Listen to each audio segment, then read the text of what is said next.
Magandang buhay, mabuting tao. Narito tayo sa Noodle Nation. Pakikita ko sa inyo yung step by step. Step 1, pipili tayo ng noodle. Ayan, sa noodle section nila. Step 2, kapag may noodle na kayo, kuha na kayo ng toppings dito naman sa side na to. And then step 3, para sa drinks, meron silang iba't ibang klase dyan ng maiinom. And then, pag kaya rin mong pumili, diretso ka na kay step 4.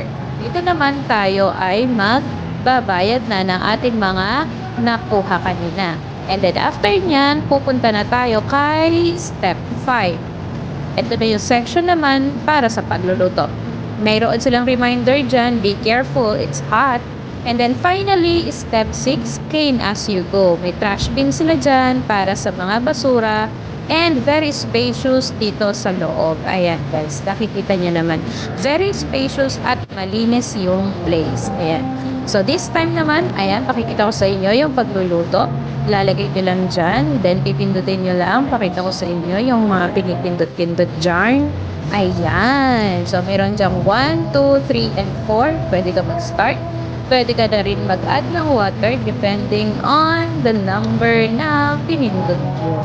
Then, kusa na siyang magbo-boil dyan, kusa na siya maluluto, at kusa na rin naman siya hihinto kapag natapos na yung nakikita nyo ng mga number na nababago na yan. 18, 17, 16, yan dyan. So, sign yan na yun na lang yung natitirang oras pagluluto nyo ng inyong nakuha.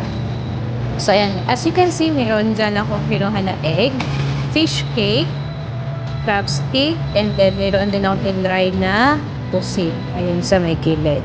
And then may cheese din kanina. So, bago ko hinalo, nakita nyo naman yung cheese, yung kulay white sa ibabaw. So, cheese yun.